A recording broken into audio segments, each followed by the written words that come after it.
Good evening, members. Welcome to the extraordinary meeting of the Council this evening. Before we start, I would like to outline the usual housekeeping arrangements. If you wish to speak, please can you indicate that you wish to do so to the Chair. Please can you stand if you're able to when addressing the Council. To enable your microphone, please press the middle button, which will turn green. The microphone at the top will then turn red. Please also remember to press the middle button when you have finished speaking. So it's particularly important that all members use the microphones so that the audio can be picked up for the live stream.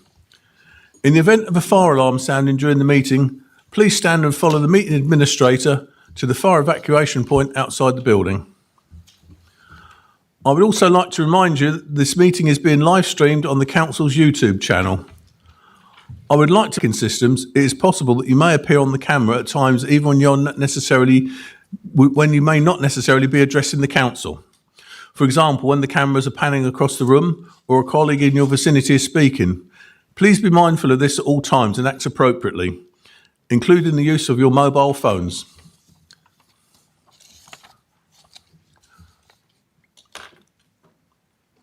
I know there will be a significant amount of interest in this evening's proceedings, and I want to make sure that we're able to hear from as many members as possible.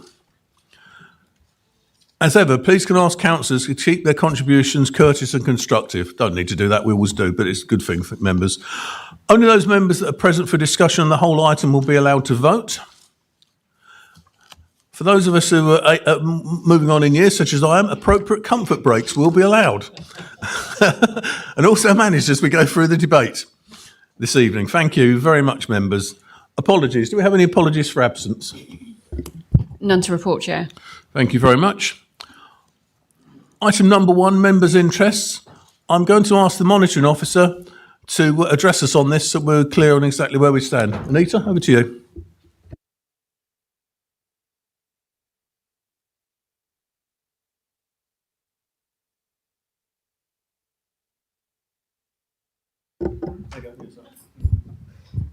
Thank you. Members, before we proceed, I would like to remind you that all councillors have previously received guidance on Section 25 of the Localism Act and open-mindedness. You are here this evening in your capacity as councillors for Huntingdonshire District Council. It is important that you approach the debate this evening with an open mind, taking into account the evidence and advice presented tonight. We hold the full register of your declared interests. However, if any of the following apply, please raise your hand and advise the meeting. So firstly, if you have a disclosable pecuniary, other registerable or non-registerable interest in relation to this agenda item, and there has been a change that has not been declared within the last 28 days. So for clarity, if you are a member of a town, parish or county council and have already informed us of that, you do not need to declare that here this evening. Secondly, please could you raise your hand and advise us if you feel you are not able to participate this evening with an open mind. Thank you. Thank you very much. Noting the points made by the monitoring officer, are there any interest that members would like to declare in relation to any item on the agenda this evening? Thank goodness for that. Thank you. Okay. Item 2, local government reorganisation in Cambridgeshire and Peterborough. Turning to pages 3 onwards of your agenda, may I invite the Executive Leader, Councillor Conboy, to present the local government reorganisation in Cambridgeshire and Peterborough report. May I also draw members' attention to the supplementary information that has been published since the agenda item, namely the over scrutiny comments, joint group comments from the meeting held on the 12th of November this year. May I also advise members that documents referred to in the report are draft up to the point of submission. You may therefore have an update provided for the meeting which outlines where officers believe other councils are in their decision-making process and as references as indicated by town and parish councils. So those are all in front of you. Councillor Hassel. Chair, just on the ONS notes, paragraph 8.9, where we heard from the local partnership colleagues who, in a response to a question from myself, confirmed that option E implied a reoccurring financial pressure of 1 million. However, when the overall unitary budget was taken into consideration, it would be a minimal figure. It was noted that in comparison, option C had a recurring net saving of 3 million. However, it was also noted these pressures would need to be taken into account of the larger budgets at play and the many benefits that the new unitaries would bring. I'd just like to say, in response to that, I pointed out that was a £4 million net difference. And that would equate at £25 to fix a pothole of 160,000 potholes per year that would be able to fix under option C. Okay. And on that. So I think that the option 8.9 is to be adjusted to give that balanced view. Okay, well, not being present at the meeting myself, has anyone got any recollection or anything to add on that? Or all we can do is table it in a minute. I'll take one. Councillor Chair, I was at that Chapman. meeting. I was at that meeting, and I can confirm that that is what Councillor Hassel Well, said. the committee will be asked to amend their minutes accordingly then. I don't think we can do it from here tonight. We can receive that information. Okay, thank you very much. Councillor Chapman, you want to go?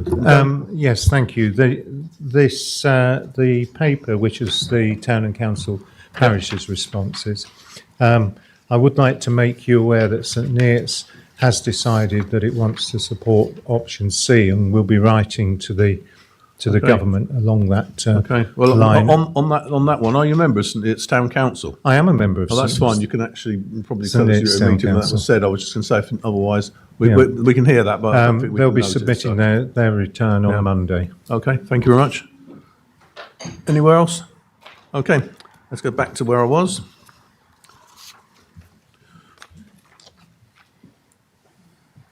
Thank you, Councillor Convoy. May I invite you to introduce the item and propose it to us? Thank you. Thank you, Chair. I don't intend to be up here for very long because I really want to hear from all of you this evening. You have before you this evening 5 business cases. All of them have strengths and weaknesses, and all of them deserve proper consideration. You are, of course, free to debate every option. You've already heard that. But I suspect that members probably will want to focus on the 2 proposals that we've developed from here, which is option C and E. Option C is a 2-unitary model. The other 2 unitary options are option A and option B. And we know that option A will be submitted by Cambridgeshire County Council, as they've already made that decision in public. We suspect that South Cambridgeshire and Cambridge City may opt for option B based on their earlier communications with their residents, but we have to wait and see. We do not yet know the preference for East Cambridgeshire. Option E is a 3-unitary model. The other 3-unitary model is option D, which has now been submitted by both Fenland and Peterborough, so that will be their choice. Given that we have a 2-unitary and a 3-unitary option in play, it is quite difficult to compare them directly, and Overview and Scrutiny gave that some consideration when they met. There is also a tactical issue that you may want to consider this evening. There is a possibility that at least one business case may not be put forward by any of the 7 councils, or we may find that they are all submitted.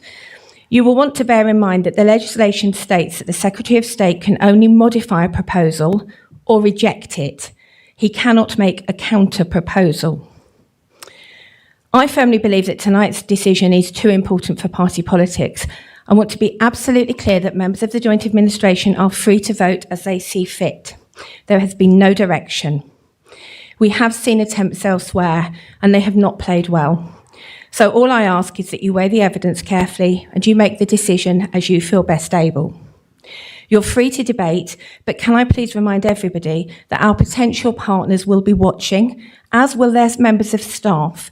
So please let's do what we always do really well here, being thoughtful and respectful in all that we do. Cabinet will make the final decision next week, and they will be listening intently tonight to your views as you weigh these choices. But ultimately, this decision doesn't rest with us. It rests with the Secretary of State, who may choose the option that we put forward or may dismiss it entirely. And finally, let me be clear, we can only choose one single option. We've been advised that expressing a preference of, we like option X, but if we can't have X, we'd quite like Y, is not considered compliant. The government has been very explicit that that will be rejected. So the question before you this evening is, if you can only submit one option, what should it be? So you have a series of recommendations on the paper. I'm not going to read them all to you, but they are on page 4. So I suggest, if the chair is willing, that we now move to discussing those options as a council, and then we can return at the end to give the various approvals that will be required under those recommendations. So I'm happy to propose, but I would like to reserve my right to speak. Okay, thank you much. Do we have a seconder for that, please? Chair, I would like to second and reserve my right to speak. Thank you very much. We're now moving on to the debate on the item, and if members can indicate if they wish to speak by signalling to the chair, which is me on my Jack Jones at the minute, we'll do that. So, Councillor Bywater, followed by Councillor Alban. Thank you very much, Chair, and it's nice to start the debate, so thank you. First, I want to place on record my sincere thanks to our officers. The amount of research, modelling and analysis that's gone into these papers has been substantial. Staff have produced this work under real uncertainty about how future governance arrangements may affect their roles, and their professionalism and dedication deserve our appreciation. My overriding duty is to the residents of the Sawtry ward, and to ensuring that whatever option we choose delivers the best outcome for them and for our wider county. This decision should not be about defending institutions or boundaries. It should be about choosing the most effective, fair and sustainable model for Cambridgeshire. That is why I'm supporting option E. Option E is the only proposal that meets the long-term needs of our communities, especially given the significant growth forecast for Huntingdonshire. Sawtry and the nearby villages are already experiencing increased pressures on services, infrastructure and schools. We need a structure capable of managing this growth strategically, not one that fragments responsibilities or weakens our ability to plan effectively. Other arrangements may look simple on paper, but they lack the resilience, potentially the financial stability and the strategic capacity we need. Option E provides the right balance of scale and local accountability, and it offers the stability required for long-term planning. And to be absolutely clear, I do not support option D. Option D would in practice turn parts of Huntingdonshire, including my own ward, into a housing expansion zone for Peterborough. That is not future I am willing to endorse. Sawtry and the surrounding villages should not become the default housing hub simply because another authority needs space. That would place an unfair burden on my communities, undermine local identity and fail the residents I represent. I cannot and will not support it. I also want to raise a significant concern about education. The impact on schools funding, SEND provision and shared services has been barely addressed. Engagement with the schools forum has been minimal, and the analysis of how these structures changes could affect our schools is extremely limited, and that simply is not good enough. Education is not an optional consideration. It is one of the most critical services that any unitary authority will provide. Any change that risks destabilising school budgets or weakening SEND support must be approached with caution. Some options clearly create winners and losers, and I will not accept an outcome that disadvantages schools in Huntingdonshire. Parents, teachers and school leaders are already anxious. They need clarity and assurances that their schools will not be harmed by structural reform. Option E provides the strongest foundation to protect fair funding, retain shared services and maintain the strategic capacity needed to support education across the district and county. Finally, I must express concern about the pace of this process. Reorganisation on this scale is immense, yet it feels increasingly driven by national political timetables rather than local needs. Whether intentional or not, there is a sense that a preferred outcome may already exist at a national level. Our duty is not to Whitehall, especially not to this current government's calendar, but it's to our residents. They deserve stability, honesty and decisions shaped by what works for Cambridgeshire. So, Chair, while I again thank our officers for the significant work that's been undertaken, I firmly believe that option E, albeit far from perfect, is the only option that provides the resilience, fairness and long-term stability our community needs. For Sawtry, for Huntingdonshire, and for the whole county, option E offers the strongest protection for our future and steers away from the damaging consequences we would face under option D or any other proposals. For those reasons, I will be supporting option E, and I urge my colleagues to do the same. Thank you, Chair. Thank you very much. Before I call Councillor Alban, can I just read the following out? I missed this out, so my apologies on this. Group leaders, which is all the group leaders, have indicated they wish a recorded vote to be taken on the item, specifically to vote for which is their preferred option or to abstain. May I remind members that this is a non-binding vote prior to Cabinet taking the final decision on the 24th of November. And in accordance with 16.4 of the Council's procedure rules, before we can do this, at least 1/3 of the members present must request this. I will call for a proposer and second, I think, at the end of the debate on it. Or do it now. Oh, no, the officers say do it now. So we've got that. So can I have a proposer and a seconder for that then, please? Councillor Martin and Councillor Conboy. Thank you very much. And then all those in favour, please? That's carried. So that's a recorded vote then. Thank you. My apologies for getting that slightly out of order. Anyway, we can now go on to Councillor Alban, followed by Councillor Niche. Thank you, Chair. I do wonder whether the government minister in charge of this has already made up their mind and whether we're all wasting our time, more of our officers' time and council taxpayers' money in going through this, but I'll work on the basis that my fears are unfounded and crack on. Having looked at the proposals, I can, to varying degrees, accept there might be merits in all of them. All that is, apart from option D, a proposal which would see Huntingdon and the northern and western parts of our district become part of a Greater Peterborough Authority. It's described as a Greater Peterborough Authority on the Peterborough City Council website, and my fear is that Peterborough will dominate the council and the council will have city-centric priorities.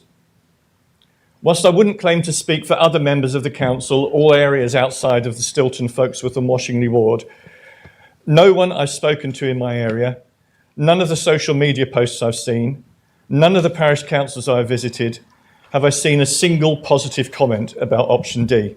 It's been quite the opposite.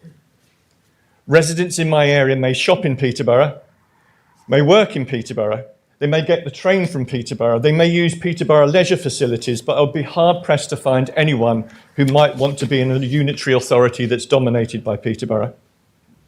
So if that's what we don't want, if we don't want option E in my area, what do we want? The clear winner, as far as I can make out, is option E, with option C as a distant second. Rather than being a junior partner in a unitary authority dominated by one of the two major cities, option E and option B gives Huntingdonshire an opportunity to be in a regional partnership of equals. But as Councillor Conboy said earlier on, it's time to pick an option. There is no either or option. There's no second preference available, and I don't like abstaining. So for me, if you've not already guessed, the choice is clear. It's option E. An option E which will see Huntingdonshire remain a strong, independent entity, a Huntingdonshire aware of its history, a Huntingdonshire comfortable with its diversity, and a Huntingdonshire ready to grasp the chance to build on its economic successes and significant opportunities. A strong, independent Huntingdonshire would enable us to work alongside our neighbouring unitary authorities for the benefit of the Cambridgeshire and Peterborough and the wider region, but also to keep a more identifiable, more local, more democratic link with our residents. We've spent thousands of pounds on a business case for a Huntingdonshire unitary authority. Let's not waste that. We owe it to our residents to follow through on the option that we ourselves in this authority came up with and present it to government for them to consider. If the government then turn around and say no, we can at least say we've given it our best shot. We have much to gain. Let's not bottle the opportunity. Thanks to Councillor Alban. Councillor Niche, followed by Councillor Patrick Cadwell. Thank you, Chair. It's essential that every council member carefully weighs up what is truly the best interests of the people of Huntingdonshire, as well as those across the broader, devolved future region of Cambridge and Peterborough. While wider considerations are necessary, our primary responsibility lies with Huntingdonshire and its residents. We all know that Cambridge County councillors, along with some of our own district councillors, have cast their votes in favour of A. What is particularly remarkable about this decision is that it was made in the absence, as far as I'm aware, of any supporting business case. Such a lack of thorough evaluation and justification for such a significant choice is truly astonishing and raises serious questions about the rigour of that decision-making process. When considering the future administration structure of our regions, the decision essentially centres around two primary scenarios: the formation of either a 2 or 3 unitary authorities. Current discussions make it abundantly clear that Cambridge and South Cambridgeshire are committed to pursuing a unitary authority that includes just themselves. They've also stated unequivocally that they're not interested in incorporating any other districts into their plans. So examining option C more closely, it's important to recognise that whilst this option is underpinned by a robust financial foundation, the prevailing political realities cannot be overlooked. It's widely accepted that political interests will ultimately determine the final decision. And as both Cambridge and South Cambs have already made it clear, of option B, this position has been confirmed recently, and also by a senior Labour councillor to myself. And given this consensus, it's unsurprising that option C, despite its financial strength, is possibly unlikely to advance to a preferred solution. Peterborough, as we've heard, in a last-minute move, put forward what is I dub as option D for delusional, without any prior consideration with Huntingdon District Council regarding its logistical considerations. This proposal does not provide a credible framework and would arbitrarily divide Huntingdonshire, highlighted by previous speakers. The plan would leave our district split between north and south, as you've already heard, and we'd be piggy in the middle, with no benefit and probably a financial deficit. Option D is understood to be led by Labour members of Parliament. It appears to demonstrate a little regard of interests of our residents, as currently government shown towards the needs of the country as a whole. And notably, even my local Cambridgeshire County Council division member and her close Labour colleagues are actively campaigning against this proposal, recognising that it results in unnecessary splitting of Huntingdonshire residents. I've taken time, like many of you I'm sure, to carefully listen to the views of parish councils and have considered the numerous emails received from my residents regarding the proposals. The feedback from them is overwhelmingly in favour of option E, with nearly all residents expressing their support for this approach. The principal reason for this widespread endorsement is that although option E may have not at present the most appealing financial case, it's viewed as a preferred solution for the well-being of our district's residents. There is a collective reluctance to take the debts of neighbouring areas or to serve as a financial asset for either Peterborough or Cambridge, particularly given Cambridge's clear lack of interest in including us anyway. Furthermore, there is considerable opposition amongst residents to certain practices that might arise from alternative arrangements, such as implementing a 4-day week. This is just one example of the various challenges that would need to be addressed, unless, of course, we look at option E. There is also a widespread belief amongst residents that should alternative arrangements be adopted, our district would simply become an appendix to neighbouring cities, both who were ever struggling financially, as I said before. There's a strong consensus among residents and local representatives in HDC that is generally recognised, there's a strong consensus among residents and the local representatives that Huntingdon District Council is generally recognised for maintaining a stable and responsible governance. This view persists despite recent challenges and the so-called budget deficits. Nevertheless, the prevailing opinion is that HDC continues to manage the district's affairs in a steady and reliable manner, even in the face of such previous criticisms. So in my summary, my assessment leads me to endorse option E as most suitable, albeit from a selection of maybe less ideal alternatives. Throughout my consultations, I've encountered no one who supports the significant expenditure as a whole and really are concerned that central government has gone down this route. So despite option E appearing less financially competitive at first glance, I firmly believe that the broader advantages and future prospects it offers and the anticipated growth with the developments like RF Witton make it an optimal choice. A unitary unit authority for Huntingdonshire, well managed, prepared for expansion, represents the kind of governance residents desires. The potential for long-term benefits is clear. This is the option that best aligns. Councillor, I don't want to cut you off. You've gone over, and we've got. If we all talk tonight, we'll be here for 4 hours. So just in case. So just briefly to recap: option A, absolutely not. Option B is definitely not the best, and bugger all thinker as well. Option C is fairly crash, D is disastrous and delusional, and option E is excellent. Thank you, Chair. Councillor Patrick Cadwell, followed by Councillor Corley. Thank you, Chair. Personally, I consider both options developed by this council, options C and E, to have particular merits for our area. They are difficult to compare directly as they split Cambridgeshire and Peterborough into different numbers of unitaries. There are sustainability benefits to being bigger with few councils. There are agility benefits to being smaller. With more councils, both have benefits for our area into the future. It is a difficult choice, and I trust our cabinet to make the right decision, informed by our debate this evening. But from what I have read and what I have heard from others, I expect to vote for option E tonight. Thank you.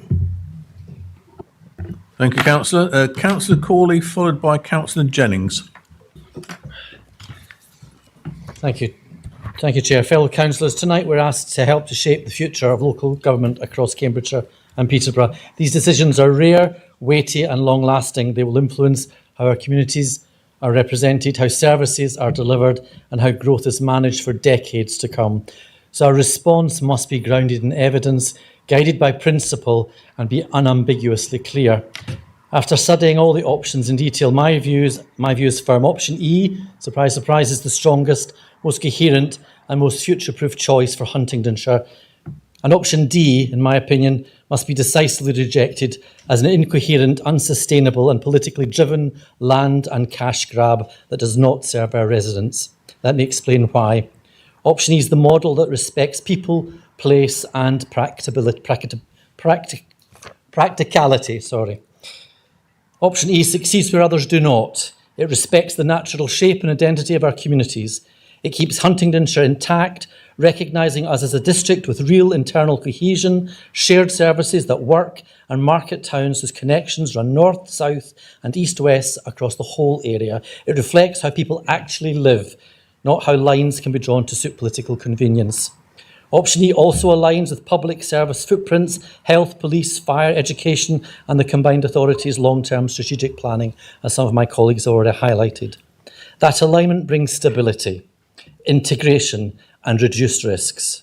It means continuity where it's needed while still enabling meaningful reform.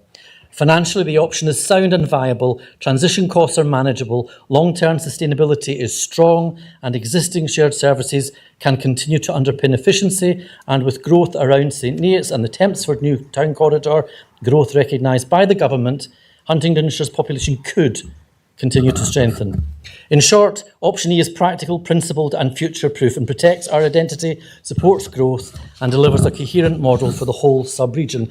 I recognise, however, that central government may favour a two-unitary structure, and if that is the case, then we should also make clear that option B could be another option, although I recognise now we can't put forward two. So I'll stick with E. Cambridge City and South Cambridgeshire have already publicly aligned themselves behind a Greater Cambridge geography. Whether we agree with every detail is secondary. The political reality is clear. Government will expect consensus.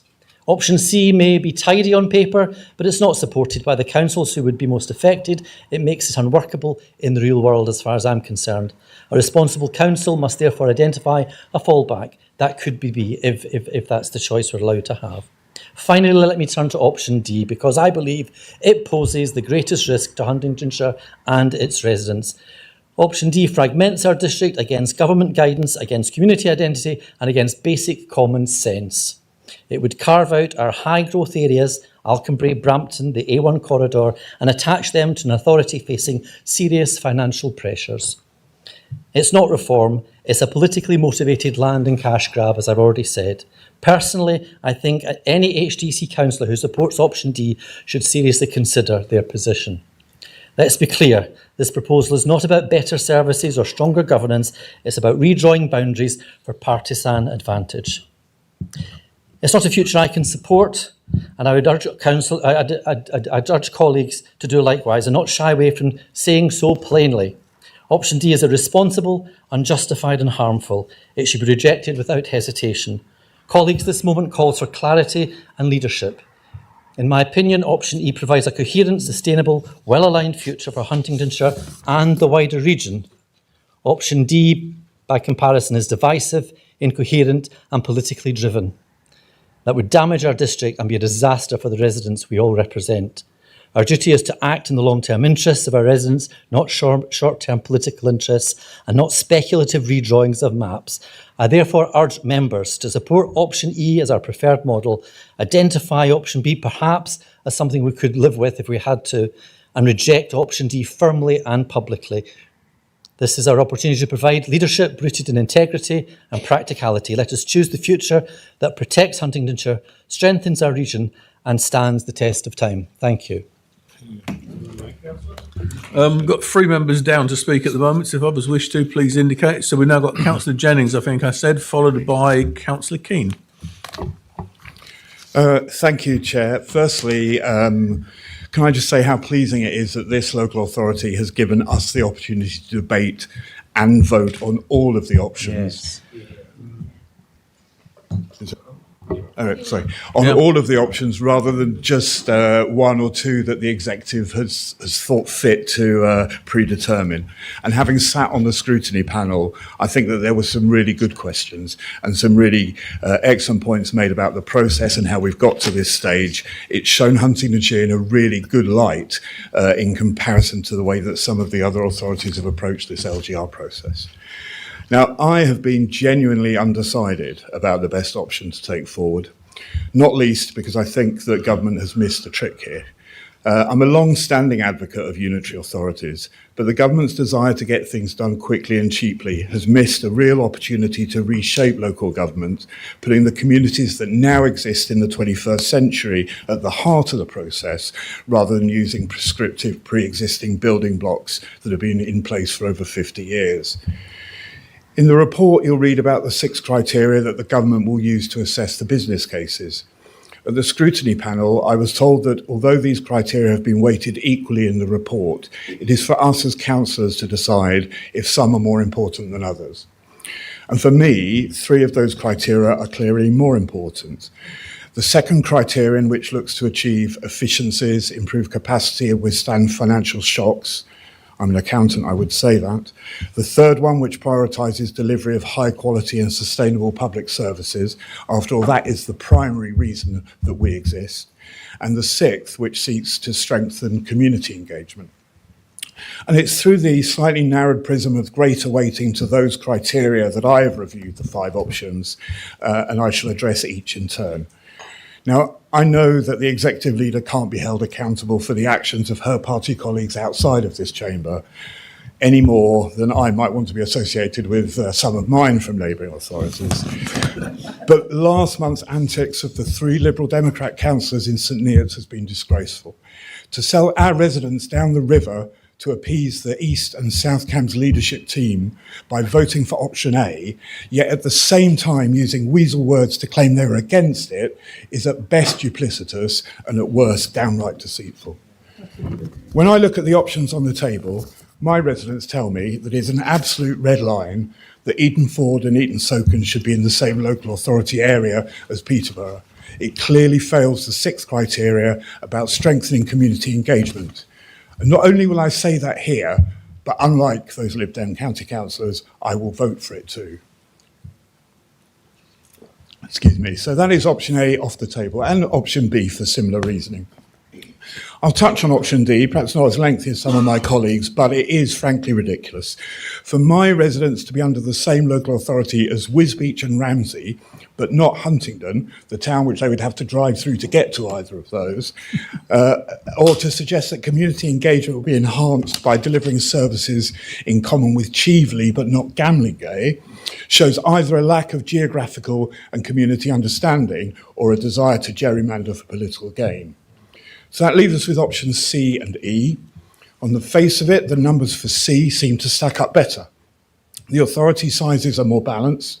The savings anticipated are more equitably spread at approximately 3 million per annum each, and the payback time at under 3 years is reasonable. My residents more naturally look towards Cambridge as an anchor point. However, I am mindful of the fact that we have to deliver a solution that works for all residents, not just my own. And I have some serious questions about how communities in the north of our district might feel about the natural centre of gravity being moved much further away from them. And the feedback that we've already heard from Cambridge City and South Cambs is that they clearly don't want us. I've spoken before about how the ties to Huntingdonshire as a concept are much less strong in my ward than elsewhere. Prior to 1974 reorganisation, the River Great Ouse formed the county boundary, and the villages on the west bank of St Neots that I now represent were in Bedfordshire rather than Huntingdonshire. So the sense of historical ties that have been outlined elsewhere are lesser here than for many of you. But we are seeing an unprecedented local development planned over our county border at Tempsford. If a proper organisation that I first spoke about was on the cards, then option E would be a no-brainer. It is clearly a better option to have St Neots, Tempsford and the other proposed local developments in the same authority area rather than over the border, piggybacking off services and infrastructure that they won't be paying for. So it's a difficult decision. Neither option is perfect. My heart says C. My head says C, my heart says E. I still haven't decided. I shall listen to everyone else with interest. Thank you very much, Councillor. Councillor Keane, followed by Councillor Chapman. Thank you, Chair, members. I begin by saying that I was born in Primrose Lane, which is just across the ring road from here. Until 18, nearly every step of my life was in Huntingdonshire, the old county before 74, then in the Huntingdonshire District Council. I went to Eastfield Primary, Westfield Junior School, the Ivo. I played football and rugby for St Ives. Friday nights in the Oliver Cromwell. My family, my friends, my formative years all forged here. Work and life took me away, but in 2009 I came home, back to Houghton and Witton. Then I stood for the Parish Council, went on to represent Hemmingford Grey, Houghton and Witton on the Hill at HDC. I did it because I cared deeply about this district and this county, its history, its culture, its contribution to our national story, all that matters. I know we're looking at C and E, but I want to speak this evening for option E.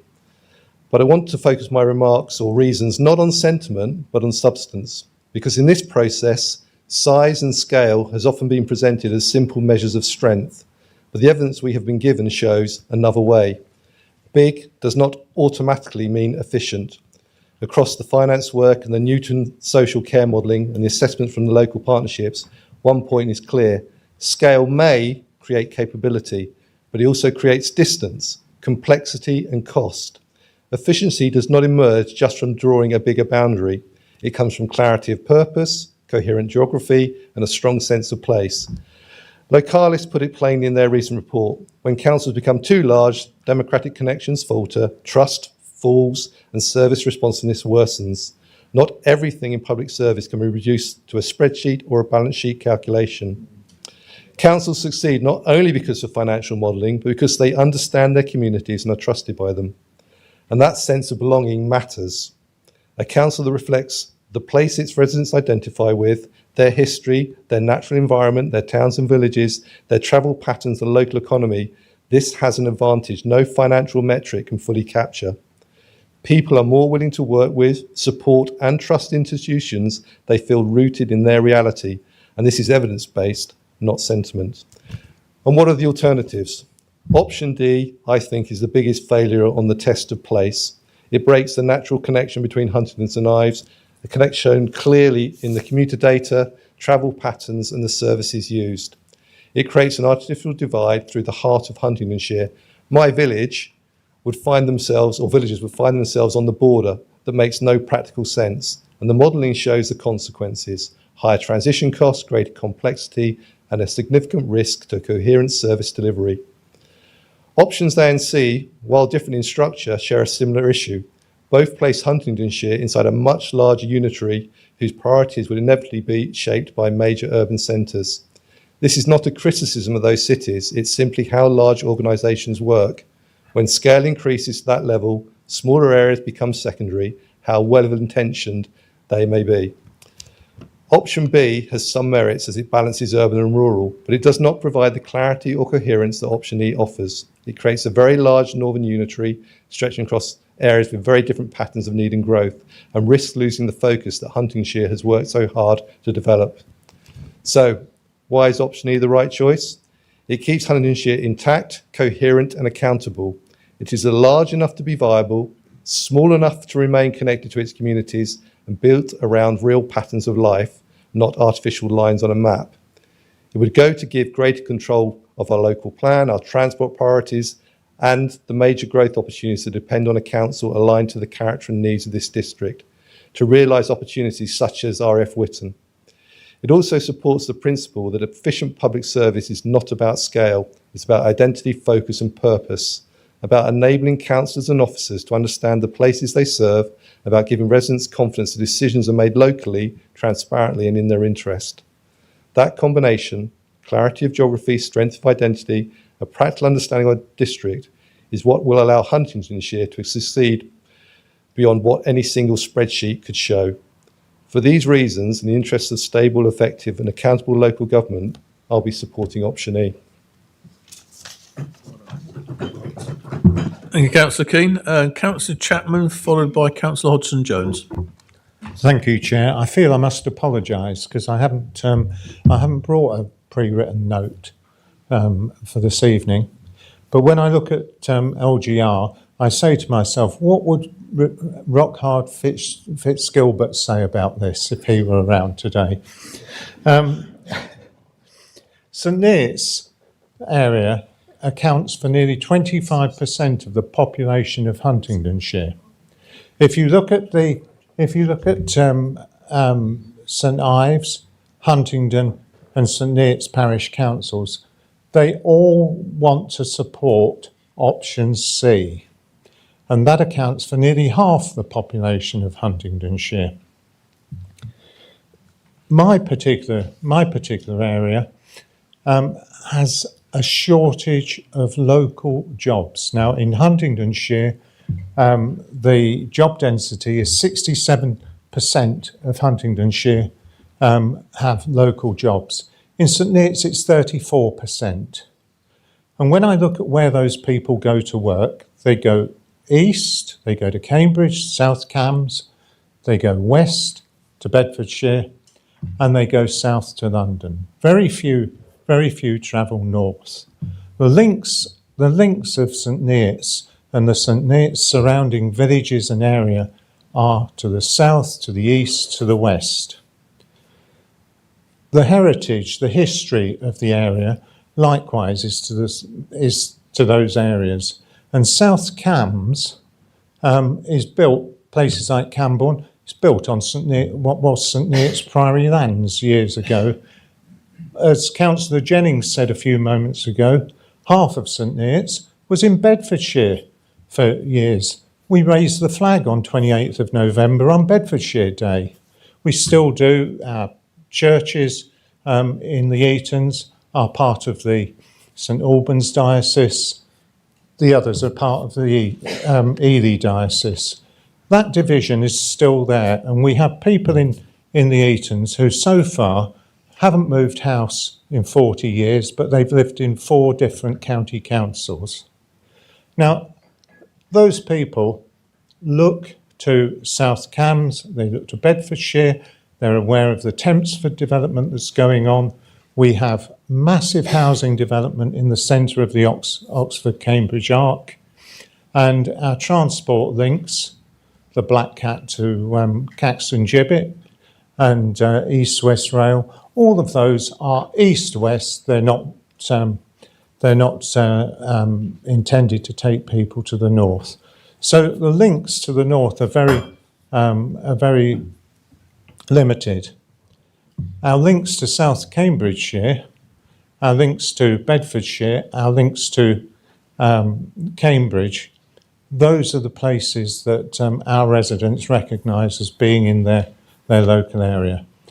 And that, I believe, is similar for people in St Ives through the guided busway, from Huntingdon down the A14. That is where our links are in that part of the district, and that is why I will have to support option C. We've already for many years now had shared services with Cambridge City and South Cambs councils, and that's worked very well. It's been very efficient. Well, I thought you drove that at the time, but I believe it's been very efficient anyway, and it's worked well. And it would mean that if we went for option C, we already have the basis of integration with those councils. So that is why I will be supporting option C. Thank you, Councillor Chapman. We've now got Councillor Hodgson-Jones, followed by Councillor Martin. Thank you, Mr. Chairman. Councillor Chapman will be relieved to hear that I haven't got a prepared speech either. I look at things, I look at the facts. My starting point is, why are we here at all tonight? It's because somebody in government in Whitehall had the bright idea of reorganising local government. Now, I know what some of those drivers are, but it's being driven from above, not for the benefits of local people, but for the benefits of Whitehall.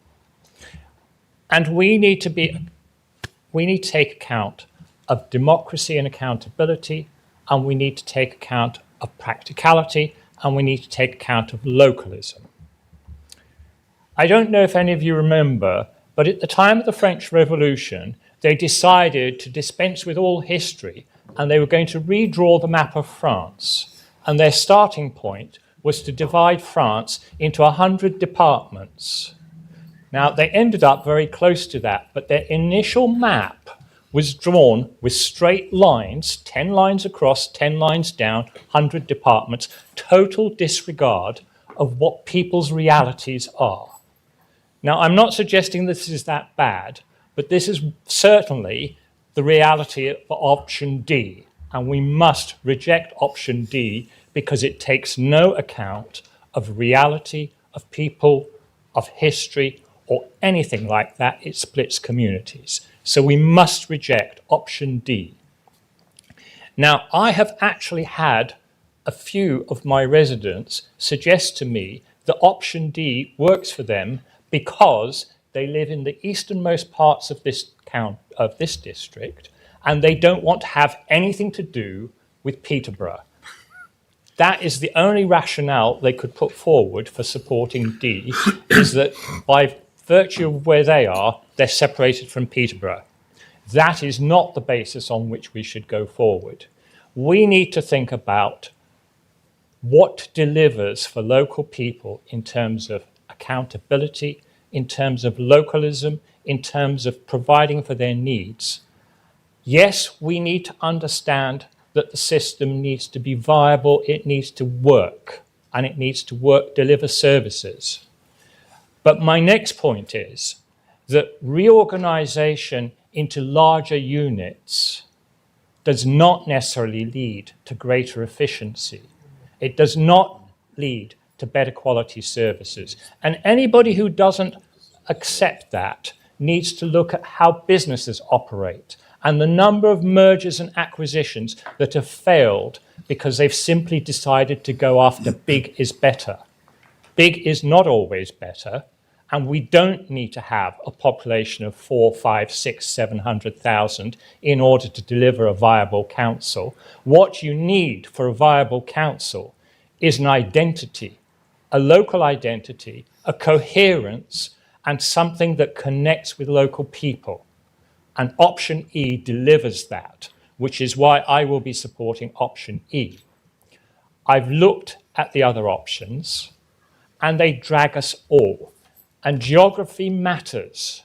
Geography really does matter. And the reality is that St Neots does not have anything in common with the far reaches of Fenland, nor does Huntingdon have a community with the areas of South Cambridgeshire or East Cambridgeshire. What option E delivers is it respects the history of Huntingdonshire. It places this area centrally back on the map as a unitary authority rather than as a lower tier district. So we can just call ourselves Huntingdonshire, not just Huntingdonshire District Council, to recognise that we're not a shire county.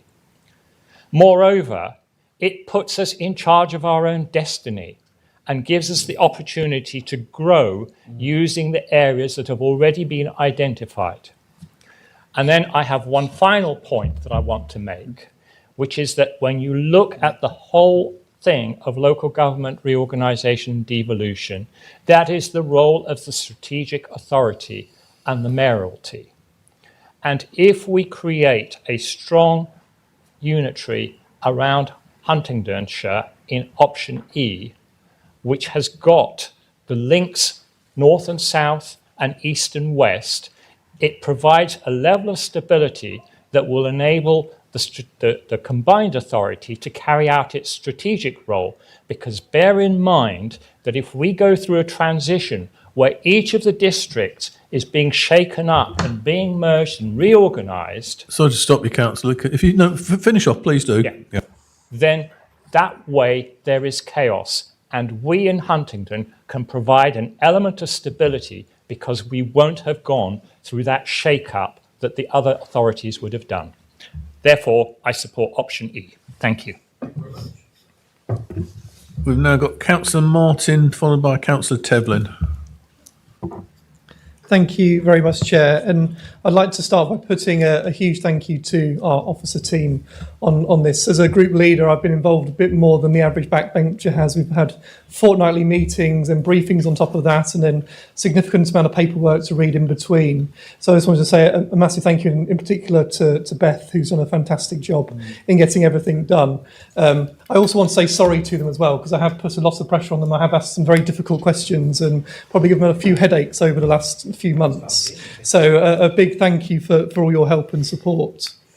Now, we've had two quite old references. I'm hoping to go a little bit older. So I want to read a quote from Plato. So for 11 centuries ago, Plato said, "The heaviest penalty for declining to lead is to be led by someone inferior to yourself." Now, I'm not saying that as a slight to any of our neighbouring partners whatsoever. What I'm doing is, and I will explain, I'm saying it because the only people that know Huntingdonshire is the people in this room. Our colleagues in Cambridge, in South Cambs, in Peterborough, in Fenland, they don't understand Huntingdonshire the same way that we do. So if we just give up and go in with one of the other authorities, essentially we are giving up to someone potentially inferior to us, making worse decisions than what we would be making in this council. And I just want to put some numbers to that. Under option C, for our St Neots colleagues, there would be 8 councillors out of 86, so 10%. Currently in Huntingdonshire, and what would be proposed for Huntingdonshire, you have 11 out of 52. So you have 20% of representation on this council. So if you want to get something done in St Neots, you're better off staying as you are in Huntingdonshire because you'll have a bigger say, a better say. And when Councillor Chapman talks about jobs, we have ambition for Huntingdonshire. Yes. You look at what's happening over the border in Bedfordshire with the Universal Studios.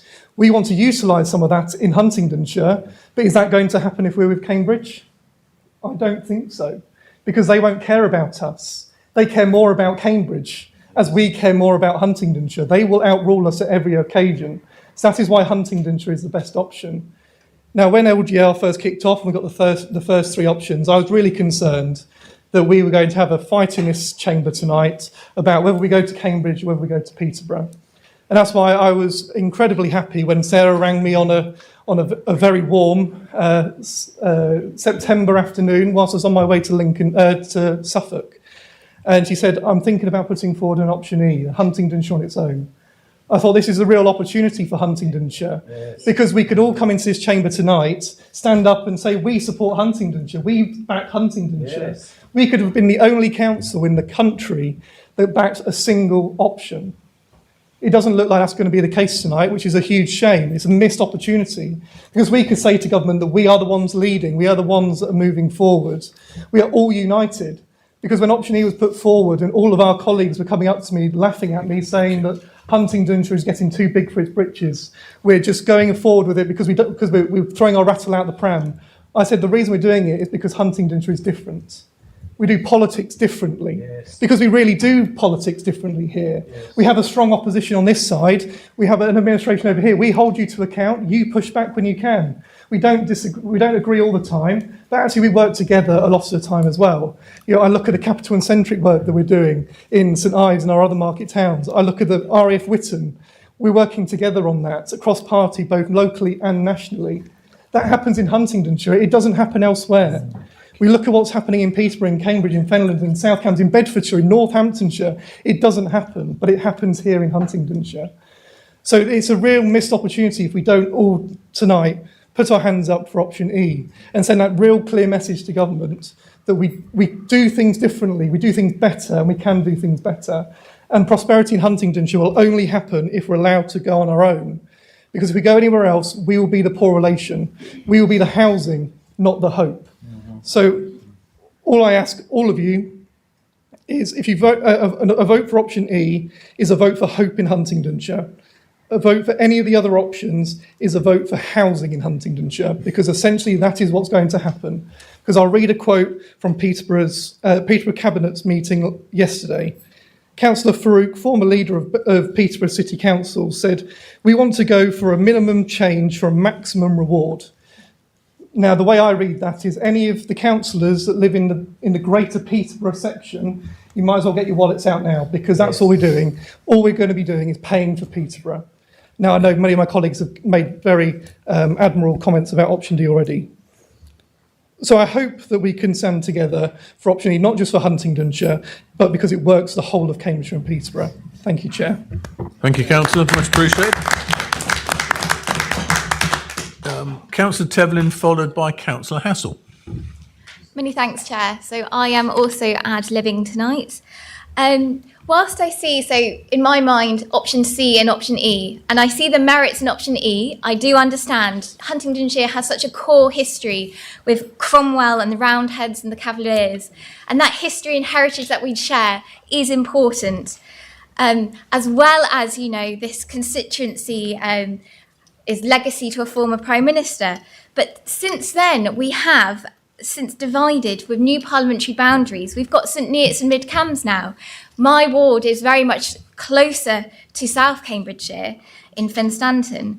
And I just want to almost play devil's advocate to what's been spoken in the chamber tonight already.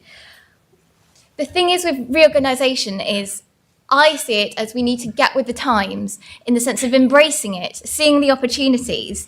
And I also, having experienced working in a unitary authority as well, I see the burdens on unitary authorities. And does Huntingdonshire have enough to sustain itself? The burden of social care, the weight of social care, and the cost of it, could we afford that? I do understand the idea and the plight for option E, but I do share some reservations around, could we afford it? For option C, at present, we already have a great shared partnership. We have 3C shared services. Obviously, everything will evolve and rebrand and everything else. But the partnership that we already have, South Cambs, Cambridge City, Huntingdonshire, in many areas around our community work and statutory services, already shows that we do have great strength amongst Cambridge City and South Cambridgeshire. I myself have both worked for Cambridge City and South Cambridgeshire, and I've seen how very much significant the partnership working has been already over the years. And I believe by going for option C, we can strengthen that partnership working. We don't have to be the poor relation. So long as we advocate for our residents, share our voices and show that Huntingdonshire still has significant input into the proportion of the pie, option C still is very credible. It is the most viable financially option available, I would say. And as for option D, it is an awful decision and it would tear up Huntingdonshire. For me, option E, I feel, yes, there is great opportunity in terms of defence and our local plan and planning and housing and investment and growth in Huntingdonshire. But for me, the question of concern is around the burden of other statutory services. Could we take that on? We are in a plum position right now financially, and I feel more cautious and wary, knowing and witnessing other authorities who have the burden of responsibility of social care and the cost and the debt that has been put on those authorities. We're lucky that we don't have to deal with that right now, but the burden of those statutory services, I do question that. Cambridge City is very much a commuter city closest to many of our residents at heart. And when asking my residents what they would prefer, they have all said, no, Cambridge City is the one. With questioning around Huntingdonshire and option E, yes, they do support option E. However, there are questions around, is it too small? Would it be viable? And that's where I am tonight. And I think I'm still thinking about it, but I'm more going with option C. Thank you. Thank you, Councillor. So we've got Councillor Housel now, followed by Councillor Gardner. Thank you, Chair. So good evening, members of Council, members of the press, and most importantly, members of the public and residents. So I think we need to really cut to the chase here. Really, options A and C remain the most viable proposals for government consideration. Our HDC over scrutiny analysis provided us with 625 pages of detailed evidence. And they clearly showed that a three-way split does not best fit the government's criteria. The papers are unambiguous. Option C, a partnership between South Cambs and Cambs City, scores the highest when compared with all other options. This isn't opinion, it's evidence. Now, observers may not be fully aware, well, I think they are actually, I think it's been mentioned many times, that Cambridgeshire County Council, with all the liberal democratic transparency of a totalitarian state, has already selected option A. And I understand that was prior to all the business cases being formulated and presented, and county councillors were literally given the opportunity to vote only for or against option A. But do you know what really annoys me about despotic regimes? Is despots are most annoying because sometimes they're actually right. And I believe that counties' decision to force option A through to government was right. Not for the reasons they'll tell you, but right nonetheless. Given the strong emotional pull behind the standalone and three-way options, it was inevitable that county would force through at least one two-unitary model for government, option A. Without that, only fragmented or less viable options would be left, and the region's case would be weakened. But for Huntingdonshire, our responsibility is not just to send one two-unitary proposal.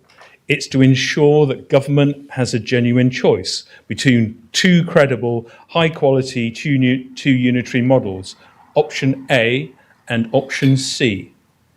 If we fail to back option C now, we surrender that choice and with it our best chance of shaping our own future. Why? It's because if only option A goes forward, government chooses option A and a partnership with Peterborough by default. But if both option A and C go forward, government chooses between them on merit. And on merit, option C is better for Huntingdonshire. We already partner with South Cambs and City via shared services for IT, legal services and building control.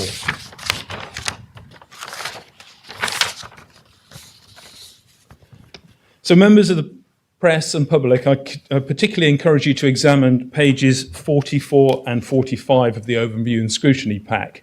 They outline many of the criteria I believe the government will use in its decision making. One argument presented in the defence of option E is that metrics like projected return from local government reorganisation, marked red for the 3 unitary options, are immaterial because the savings are small relative to the overall cost of running services.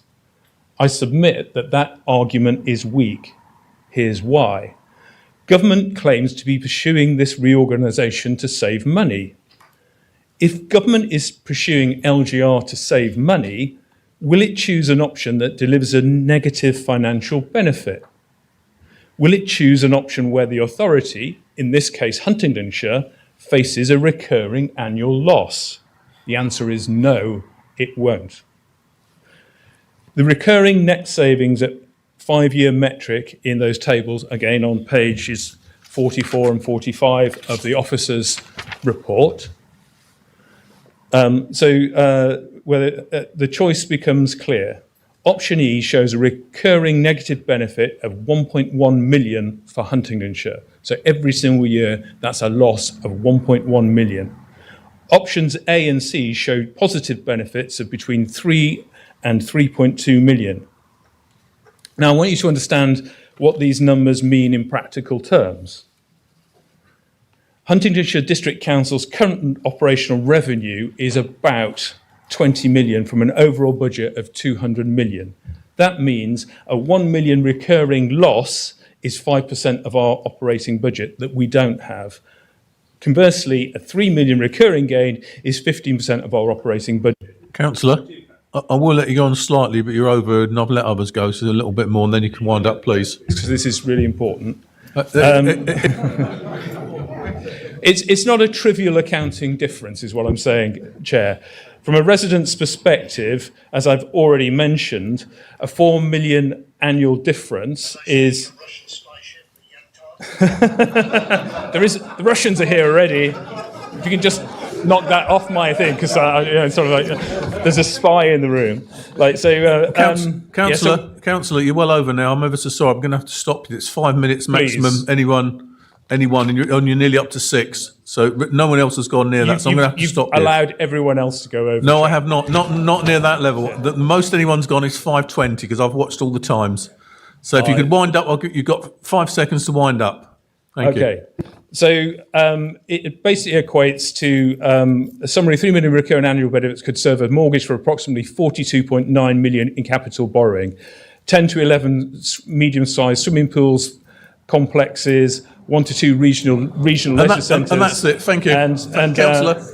Councillor, thank you. I'm very disappointed. But should have kept his speech within the 5. Thank you very much. Now got microphone. Councillor Gardner, followed by Councillor Pickering, I believe. Thank you, Chair. Fellow councillors, having studied the various options and listened to officers at the joint overview and scrutiny meeting and my residents and parishes who I represent in Auchenbury, I am convinced that the best option for Huntingdonshire is option E, as it is a viable option even without Tempsford. As confirmed by officers, it also maintains the integrity of Huntingdonshire. This authority needs to give government a second 3 unitary model option for Cambridgeshire and Peterborough. Without this option, government only has 1 3 unitary model as already endorsed by Peterborough City Council and Fenland to choose if it decides a 3 unitary model is the most appropriate. As councillors, we should not accept the partitioning of Huntingdonshire under any circumstances, just to suit other authorities as suggested in option D. It does nothing whatsoever for our residents.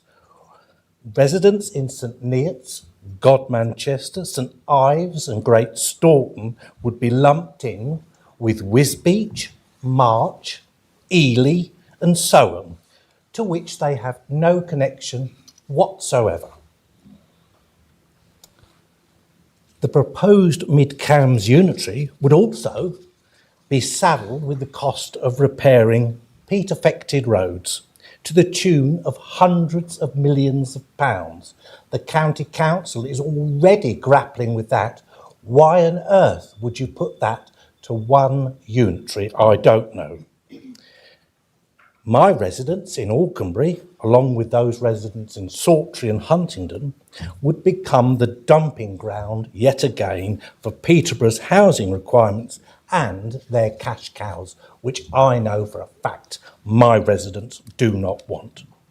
A vote for option C would sell Huntingdonshire residents short, as Cambridge City and South Cambs have already made it extremely clear to us that they do not want Huntingdonshire within their unitary authority. So why on earth would we go in with them when they don't want us? You know, it's absolutely balmy as far as I can see. Huntingdonshire councillors know what's best for Huntingdonshire. Residents, not ones from Peterborough, Fenland, East Cambs and South Cambs or Cambridge. All councillors in this chamber have always put Huntingdonshire first. That won't be the case if option D prevails, or any other option for that matter, because Huntingdonshire won't exist. Option E offers Huntingdonshire the chance to stand united, financially secure and democratically accountable. It avoids the pitfalls of being tied to Peterborough's debt crisis or Cambridge's urban dominance, and instead empowers our district to chart its own sustainable future. As a consequence, I will be voting for option E. LGR should not be about party politics, as Councillor Comboy has already stated. It's about what's best for Huntingdonshire residents, and to that effect there is only one option that this council can possibly deliver tonight, and that is option E.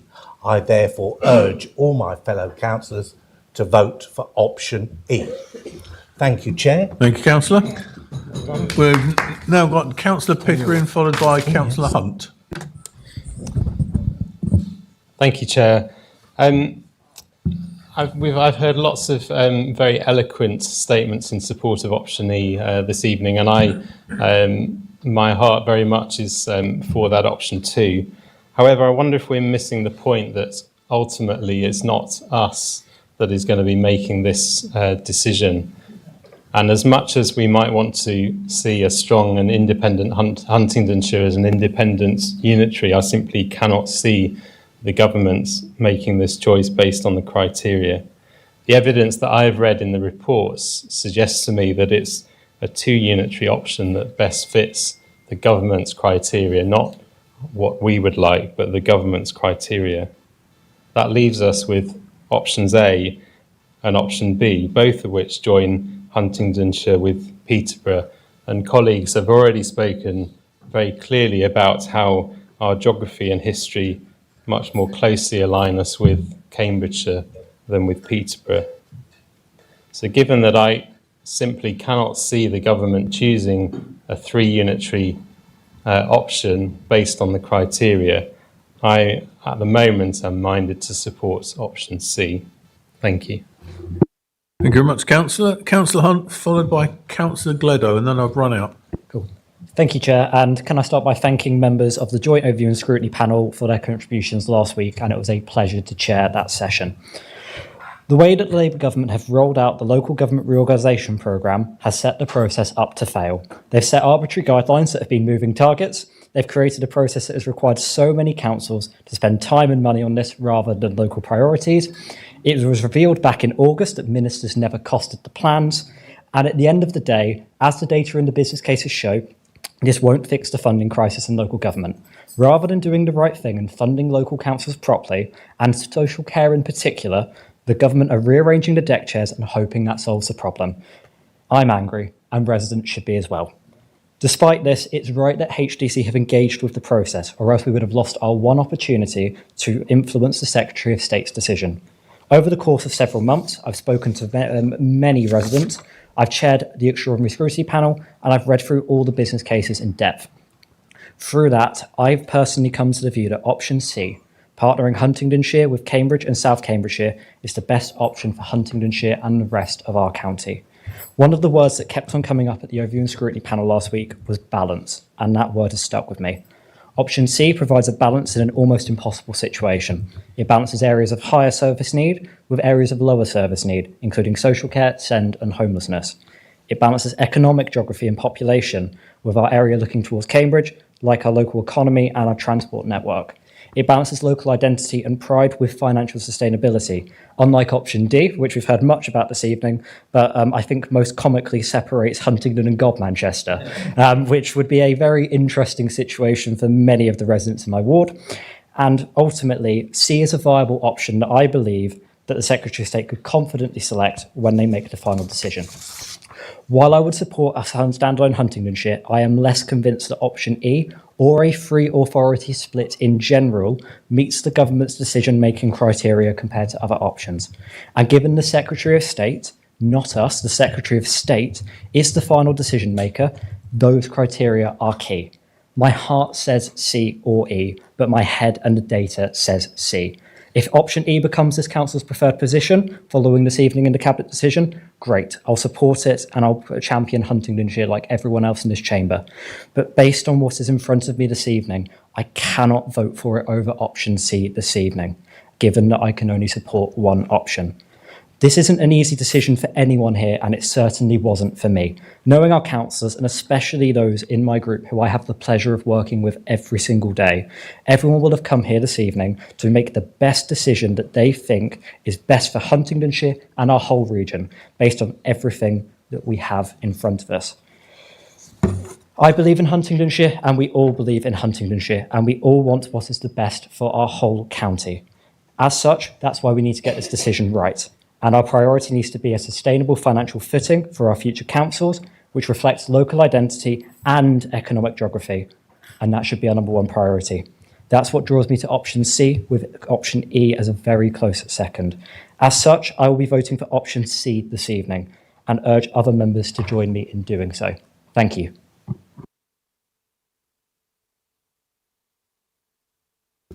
Your mic's not on. We'll start again. Just put the mic on this time. So Councillor Gleadow, Councillor Lowe, and then Councillor Gray. Thank you. Good evening and thank you. I've listened very carefully to all the debate and it's been very compelling. Everyone has actually given a very good account of the position that they're taking. I too was obviously on overview and scrutiny, and it was excellent in terms of identifying the challenges and the risks associated to LGR and for Huntingdon. However, I keep being reminded that this is for the whole district, and we actually have to take account of what's good and the best thing for the whole district and all of our residents. And as such, the challenges are simple as far as I can see it. The business cases were compelling. Looking at the data, I have to agree with Councillor Pickering in terms of the models that are actually being proposed at the moment seems to favour a two-tone solution effectively. However, like Councillor Jennings, a lot of my residents are very supportive and thinking with their heart in terms of E, but obviously from a business case perspective, they're much more aligned to C, because obviously St Ives, we're on the bus route. Everything in terms of all our connections are along that line. So obviously that's where a lot of we would go. So C is actually where a lot of my residents are wanting us to go at the moment. I haven't made a final decision, but it's very clear that it's going to be between E and C. Thank you.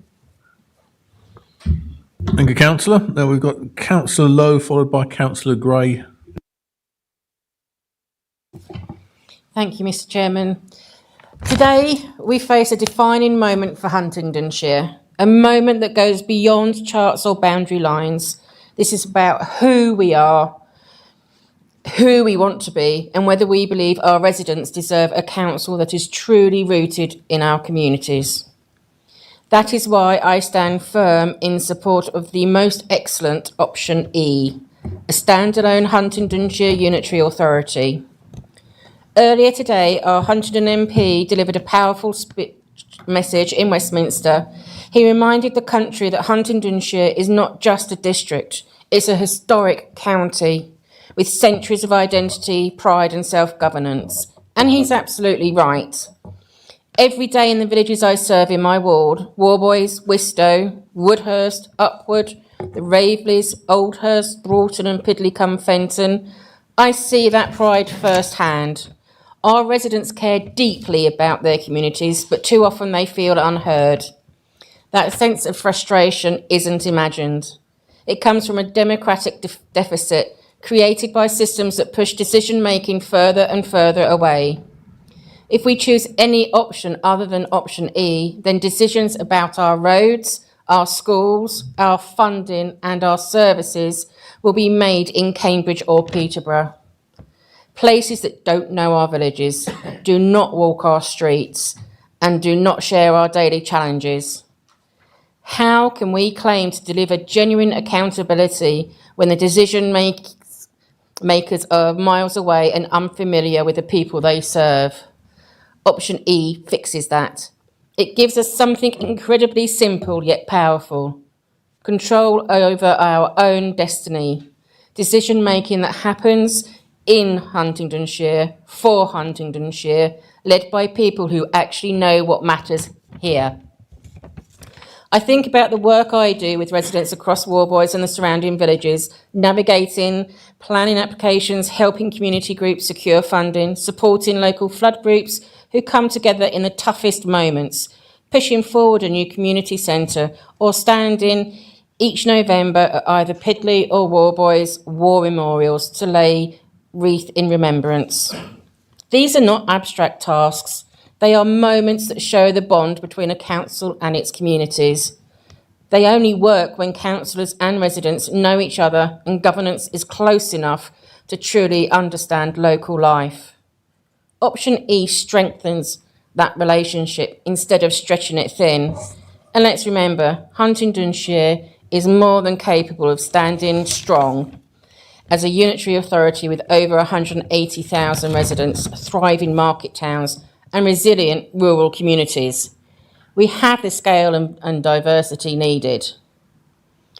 In 1986, London councils with almost identical populations, Camden, Islington, Richmond, Barking and Dagenham, they became London boroughs, or as we're calling it now, unitary authorities.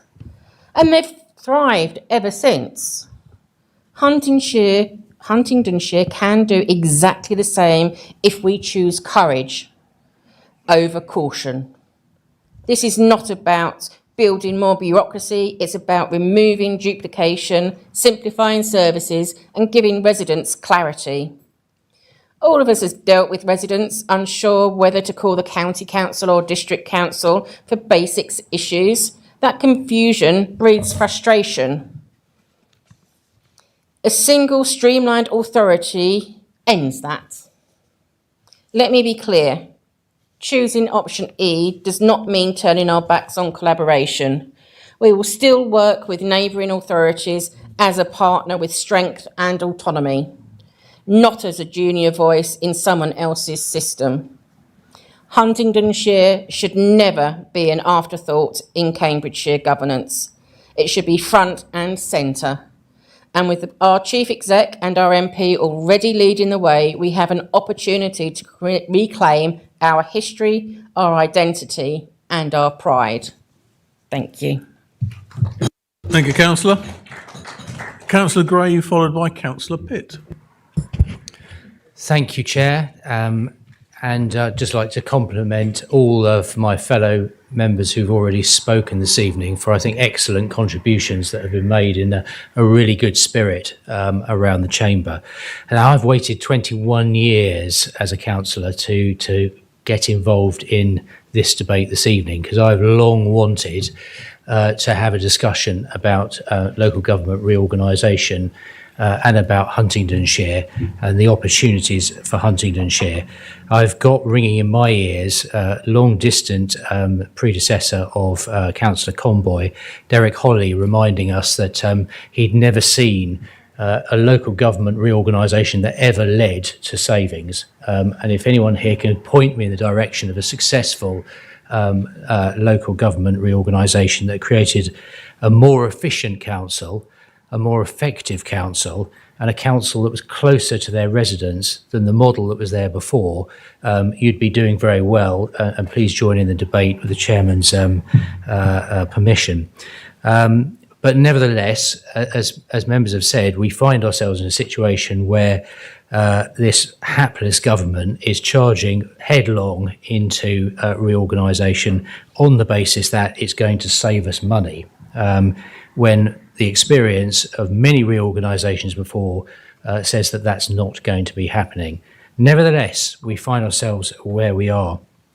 I'm particularly drawn to the opening statements page at the beginning of the papers that sit before us, to what 3,000 residents said. So let's forget about what we all think for a moment and think about some actual field work that we did with residents and businesses across this area. 84% of them said that they would support reorganisation if it led to better services. I fear that 84% might be disappointed, but there we go. But what did they say that they wanted to see? Simpler and easier services. Well, I suppose you can say that a unitary authority does provide that. It is, after all, the council at the end of the day. But it goes on to put, I think, high bars for four of the five options that we're looking at this evening. Councillors who understand their areas, not just councillors who understand their wards, but councillors who understand their council areas when they're making those wider decisions that we're called upon to do here this evening. And then they wanted, these 3,000 residents of ours, greater transparency and accountability. And I ask, when I look at options A, B, C, and D, how are we going to get greater accountability and transparency from a much larger organisation than the organisation that we have at this point in time? Do we have, in option C, councillors who really understand the villages that I represent in the far west of what would be a very long and thin council authority? And I represent, and I'm speaking partly as a representative of those villages, which unfortunately in any model that's there other than the Huntingdonshire model, we are out on a limb, a long way from the centre of decision making and power. And I very much doubt that Cambridge or Peterborough, and I don't say this in any form of disrespect, it's just a fact, they're passionate about their area. Why should they be passionate about my area? And I would warn those who live in market towns in this district that if you think that for 1 minute that you're a high priority for either Cambridge or Peterborough, I think you'd be sadly disappointed when the time comes. Cambridgeshire, the city and South Cambs have indicated, as we've heard, that they want to be together. My parents said that, two people and a third person was a gooseberry. My children tell me it's a third wheel. I don't think I want to be either of those in this particular circumstance. As I've said, I've heard some fantastic speeches this evening. Huntingdonshire was pulled apart in the 1960s when Huntingdon had 5,000 people living in it. St Neots had just in 5,000 people. St Ives had 4,000 people living in it. Much has changed since it was decided that we were not viable. And I would say we are viable. I do take on board the caution that has been said about the way that government makes decisions. But I can't let this opportunity go by without giving an opportunity to put my hand up to say, let's have Huntingdonshire back.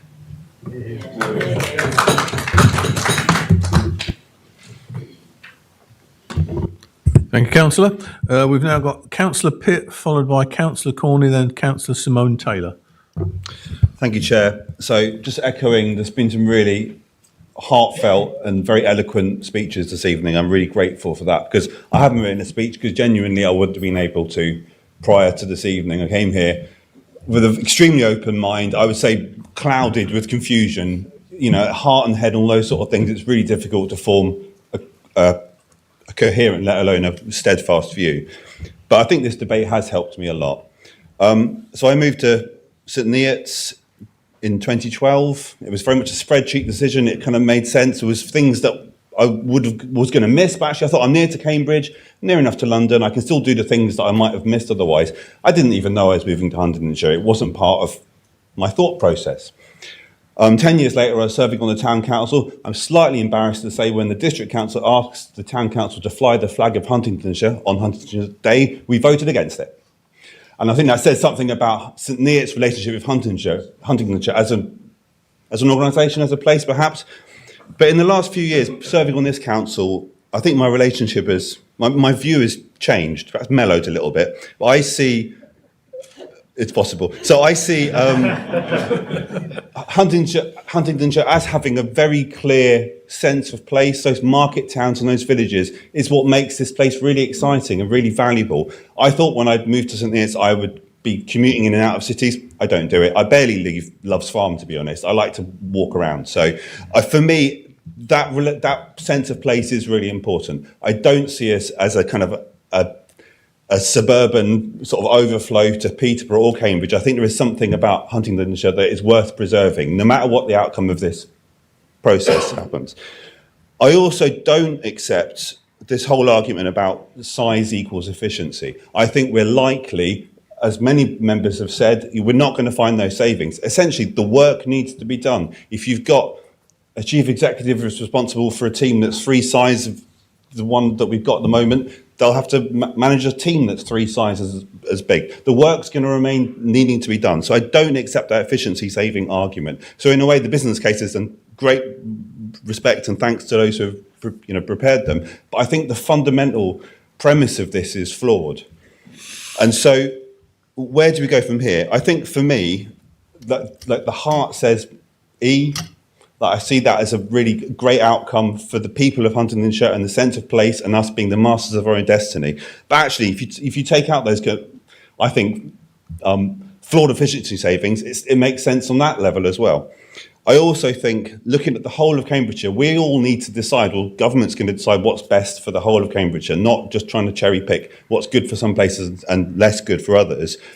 I think E has merit there because I think it's the one that members here, our heart says E, but actually it's the one that I think most of the other districts and most of the other areas will say, oh yeah, go on then. I think it might work. So I think that Southampton, the city, will get, largely what they were asking. I think it does stack up. So, I'm not in favour of the reorganisation for the reasons that Councillor Gray have just mentioned, various others. I think it's going to cost more than it's going to save. But now we're here, I see a real value in going for E. So that's where my head's at the moment. Thank you. Thank you, Councillor. Councillor Corney and then Councillor Simone Taylor. Thank you, Chair. I haven't written anything either, so I hope this goes well. I really am appreciative of the time to be able to come in and give for what it's worth, my opinion, but most importantly, the residents that I'm here representing. I also wear another hat where I represent Ramsey Town Council, and I'm very proud of that too. And I look at this and I think this is going to happen. We didn't ask for this. I think the motives for it are wrong. I think it's a shame we're being pushed down the road that we are. But here we are. We have to go down the road and we have to get on with it. Now, representing our residents is really important to me. I think it's really, really important. And I believe it is for all of us. We're all here for the right reasons. We don't always see eye to eye, but I think we're all here for the correct reasons. And that is to represent, the people in our wards.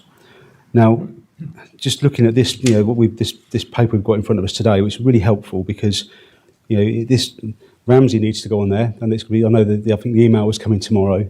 That was 12 votes in favour of E, 1 abstention, and that one person that abstained actually works for a neighbouring authority and felt really awkward about it. So it's pretty much unanimous that the town council was going to vote for E. Everybody I've spoken to said E. Now, we have to sort of look at this and think, well, any of these options is going to come with an element of pain. And I think social care, and we know that's going to be the big one. We all know that. I think the county council are suffering with that now. So let's not be naive about it. Whatever route we go down, that pain is going to be there, and it's down to people like us that are going to step up. Whether it's us, you look across this chamber in 6 months' time, 8 months' time, whether it's the same faces, I can imagine there's going to be lots of new faces, and that will change again over the time. And the onus will be on them to do the right thing, which is what we're doing now. But ultimately, go back to the residents. They're all saying, look down this list. There's so many saying E. Let's not forget, they're the ones that are going to pay for this. So that pain that we've got to go through to cover everything off, these are the people that are going to be paying for that pain. And yes, we all pay that as well. So there's not a myth, is it? We don't get our council tax for free for doing this. We all pay it too. So look, there's no bones about it. But it is our residents that are going to be doing this. So I think, look, let's represent them. Let's do the job. Let's make it work. And let's be proud of what we've done. I'm very proud of my team. I'm coming up to 8 years as a district councillor now, and I've had 4 years sitting, in the administration and 4 years in opposition. I'm very proud of both, and I think we all should be. And let's put proud in Huntingdonshire, and let's go for vote. And let's go for E, because I feel at the moment that's where my vote's going, because that's what my residents want. Thank you, Mr. Chairman.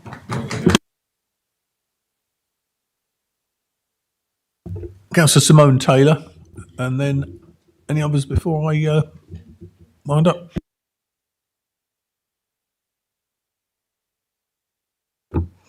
Thank you, Chair. I too hadn't written a speech. I've just quickly done it on the back of listening to everyone, and I think that's really important to do. I kind of was looking at this option. And I think from the debate today, it has totally made my mind up. And it's not often that I agree with the other side of the chamber. However, I am hearing this evening in the debate from that side, great and common sense speeches. With option E, the council would continue to do business as usual. As we know, we do that well. This option would be less disruption for Huntingdonshire residents. We would need to just add the remit of county council. Not a small feat, I know, but an easier option than merging with other areas. I live 500 metres away from the Bedfordshire border, Amesbury, St Neots, as do the residents I represent. And the businesses on the other side of the A428, which I can see from my house, that's Bedfordshire, have their business names containing the name St Neots. Although with option E, we know the population isn't as large as the other options, I do believe that, as our report speaks about the government can look at the principal area boundary review. So that is an option. So I urge Cabinet, after listening to all of us tonight, if they do choose option E, and I do hope that they do, then please push the case of the boundary review at Little Barford and Tempsford. I support option E if you hadn't have guessed. Thank you. Thank you, Chair. Right, I've got no one else on the list, but I'm going to do a sweep of the room now, starting from here and across. Councillor Golson? Thank you, Chair. Okay. Anyone else?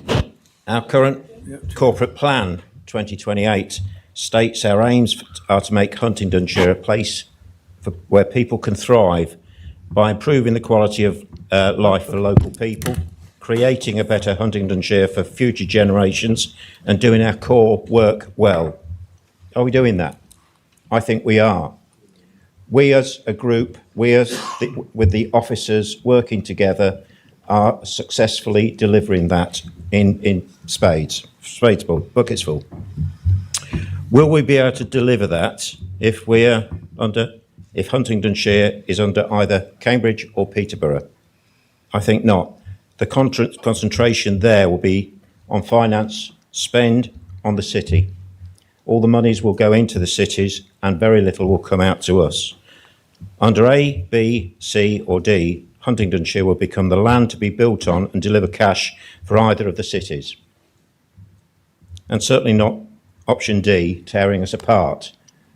This is a county that has delivered all the way, whether we're on this side, you're on that side, we work together for the community. We don't always agree, but when we work together, we work so well. Does E deliver on size? No, but then size isn't everything, I'm told. It's shown that the report actually shows that smaller authorities can be more agile in service delivery, community engagement and growth. What is more important of making sure that this council delivers?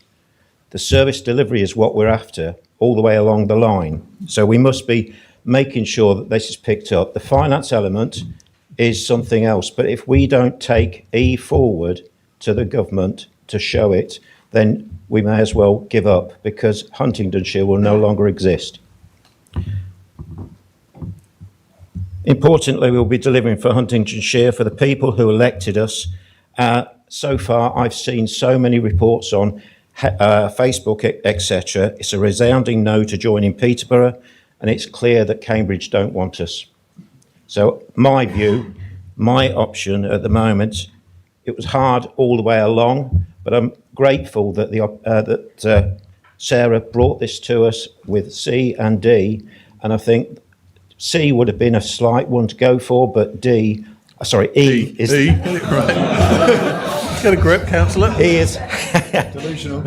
E is the one that I'll be aiming for and voting for this evening. Thank you. Thought for a minute there I was going to have to stop you speaking. Right, Councillor Kerr, please. Thank you. I wasn't planning to speak today, but I just wanted to put on record where I'm standing. I will be voting for option E, as I voted against option A at county, and for the reasons that when the initial cases were presented, I thought C would be the way forwards, but I had some reservations about it. And when Councillor Conboy ran past us to consider looking at a business case for E, my heart leapt, and it suddenly was like, bingo, that makes sense. And then the more I've read the case and the more I've understood it, despite some of the issues around it, I think it's the best way forward for the whole county, not just for Huntingdonshire, but for the whole county, because South Cambs and Cambridge get what they want, and the rest of it makes perfect sense to me. So it works for everybody. So that's where I'll be voting. Thank you. Thank you, Councillor. One last sweep across. Anyone else in that end of the room? Councillor Wells. Thank you, Chair. I think, like other councillors, my heart is in one place and my head is probably in a slightly different place, and you can probably guess which is which. And it could be a last-minute decision. My preference would have been for more flexibility in this, and this is, and to be fair, this is what the previous government provided last year. I come from North Yorkshire, and I was interested to see that North Yorkshire had the opportunity to create unitary authorities with the City of York as a separate authority to North Yorkshire Rural, despite the fact that the latter is a much larger population than the former. So I think it's a pity that we are being forced to choose, or being directed to choose, authorities of similar size at this time round. I noted the comments about the guided bus and the fact that that seemed to provide a link to Cambridge. We mustn't forget that Cambridge and Ely are linked by a railway line, which is a much more long-standing and well recognised, and dare I suggest less subject to failures than the kind of busway is. So there are arguments for option A. I think that were coming from that part of the world, and I understand why they went that way, albeit not necessarily the way they went about it. So from my own perspective, as I say, it's a very close decision, the option C and option E, and I shall decide very shortly. Thank you. Thank you very much, Councillor. Okay. Anybody else on one last sweep? Councillor Wakeford. Don't forget, Councillor, you've got 5 minutes tonight, that's all. You are very generous, Chair. I'll see if I can give some of those back to you. I tend to assume Councillor Chapman will ape us on historical references, but I think members across the chamber might have trumped him this evening. I did smile, though, that Councillor Hodgson-Jones chose the French to provide examples of drawing arbitrary lines on maps. Our country certainly doesn't have any problematic historical legacy of doing anything like that. But I hear earlier today, in fact, that our Conservative MP offered us some advice in Parliament to inform our votes tonight. And I was wondering whether his party colleagues in the chamber might quote him, but I've been reading his speech anyway. I've also heard the many Conservative members who've spoken here this evening, and I think my main reflection is really, if I may say, on the contrast. As others have noted, I'm very pleased to hear the considered approach that members have broadly taken. I think Councillor Martin's reflection on our ability to make decisions constructively was spot on. So I wonder if he just might suggest to our MP, who I think he may know, that framing this as a choice of bravado, back E, or you're a traitor to Huntingdonshire, is not terribly helpful, even if I'm told that that may be a tongue-in-cheek reference to something. But I think we all back Huntingdonshire, and that is clear and implicit in all contributions tonight from all sides of this chamber, whether people have used that language or not. But we want to back it into a sustainable future, not into a hole that limits its effective local governance. So testing the business cases of potentially viable options, I think, has been a valuable and frankly critical process. So I gently suggest we should take advice from those who've reached a decision and declared it publicly prior to seeing that with at least a pinch of salt. But as members have flagged, these decisions are driven not just by emotion, but by attachment to areas, and those do have underlying strong reasons. So that's certainly not a criticism. But I have heard plenty of evidence-driven arguments tonight. Option E, for example, even if backed by some elsewhere, perhaps on vibe more than evidence, when tested has turned out to have a good case, which is of course not a surprise to any of us who know the area, its people, its economy and our potential. And I'd welcome contributions that have been made unpacking that. But it's not the only case with a business case that could work for us. I would, for example, question the characterisation in us as a third wheel in option C, given our existing links with partner councils. I won't venture alternative phraseology. But my own intention was to listen tonight, reflect further on contributions prior to taking a decision in Cabinet. So I will stick to that. I'll leave it for now and give you nearly a minute and a half back, Chair. Thank you. Thank you, Councillor. Okay, one last sweep. Anyone else? No. Right, Councillor Sanderson, you reserve your right to speak. Do you want to speak, or are you happy not to? Pardon? I don't need to speak. Okay. Councillor Conboy, then. It's over to you. Thank you, Chair. I hadn't written this part of the response this evening, I have to say, but I did just write some notes as we were going through. I wanted to say thank you to each and every one of you, and particularly to those of you who've been brave enough to speak tonight. I know that somebody's already put 44 people watching online. That might be a record for an online audience. So well, hello to all of you who are online and watching. It's a really important decision that we're going to make, both tonight and then at Cabinet. But I wanted to say thank you. You have done yourselves proud this evening, and you've done Huntingdonshire proud. You genuinely have done the thing that we hoped you would all do, which is engage with the data, consider all of the options that you have before you, and then make some really considered decisions around why you think the particular options are beneficial and what you think we should do. You've been incredibly thoughtful. You've been really well reasoned. You've made some really compelling arguments, and I'm really pleased we've even had some moments of humour, so thank you for that. I don't think you've made our decisions necessarily any easier by the time we get to Cabinet, but we'll wait to see how the vote goes. I certainly tonight am likely to abstain. That's not because I don't have a view. It's because I genuinely have wanted to listen and to absorb and to understand. And you will have seen me making copious notes because you all had fantastically important things to say.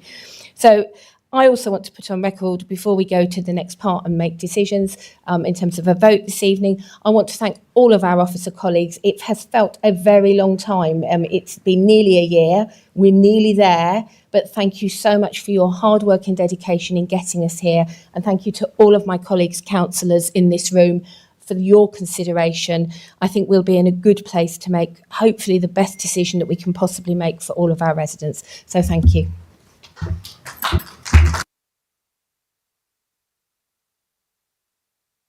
Thank you, Councillor. May I now invite the Elections and Democratic Services managers to call out members' names one by one, and you'll be asked to indicate which option you're voting for, A, B, C, D, E, or abstaining. When you're ready. Thank you, Chair. Bear with me, members. I'll read your names out individually, and if you could indicate A, B, C, D, or E, or abstain. Alban. E, Echo. Banks.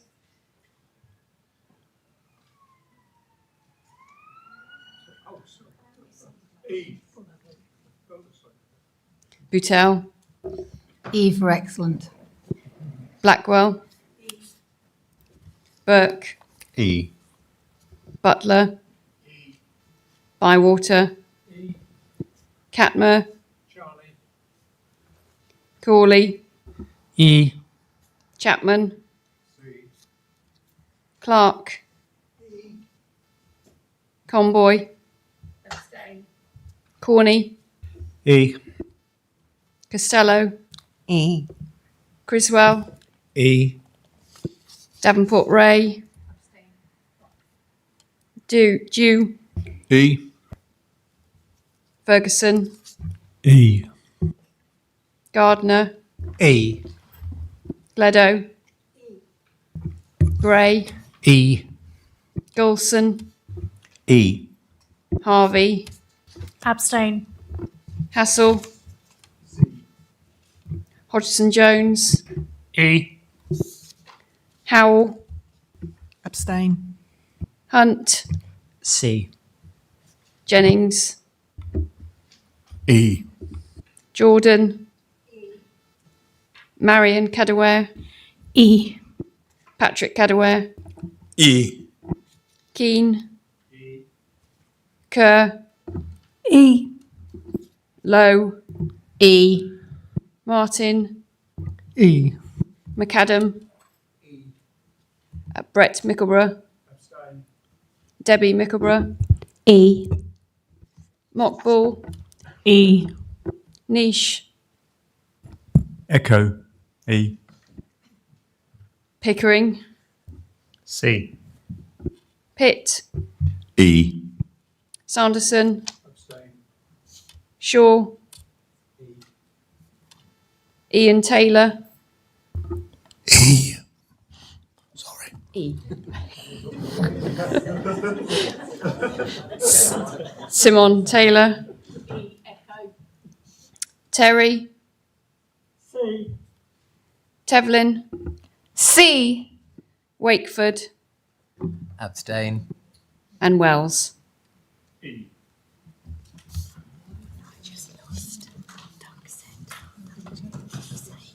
Doug said. E. 2, 3, 4, 5. Did Stephen abstain? 2, 3, 4, 5, 6, 7. Did Stephen abstain? Yeah. Yeah.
Through you, Chair. Thank you, members. Just to read out the, I'll do the complete list. So option A, 0, option B, 0, option C, 7, option D, 0, option E, 36, and 7 abstain from the vote. Thank you. So therefore, our recommendation going forward to Cabinet is option E. Thank you. Thank you, members. We've now acted upon recommendation E in the report, which is to have a vote expressing a preference to an option, which we've done. Council is now asked to have reference to recommendations A to D on your agenda, set out on report page 4. These recommendations for noting. Is that agreed by all members? Has anyone got any objections? Okay, that's all agreed. Thank you very much. Council is required to put forward its preferred option by not later than the 28th of November as part of a single submission for the region. That decision rests for the Cabinet meeting on Monday the 24th of November. The end decision on the local government review will be taken by the Secretary of State in due course. This brings us to the end of our agenda this evening. May I remind you that the council meeting taking place next month on the 17th of December. Also, the council's carol service, which is taking place on the 11th of December at 6:30 All Saints Church. I had meant initially to remind you that it could be one of the last times that we meet holding the carol service, but if we get the result that we want from tonight, it could be the last time in our current form. So we'll leave that there. Can I thank you all for your attendance this evening? It's been very much appreciated, and thank you very much for making it easy for me to chair the meeting. It's appreciated.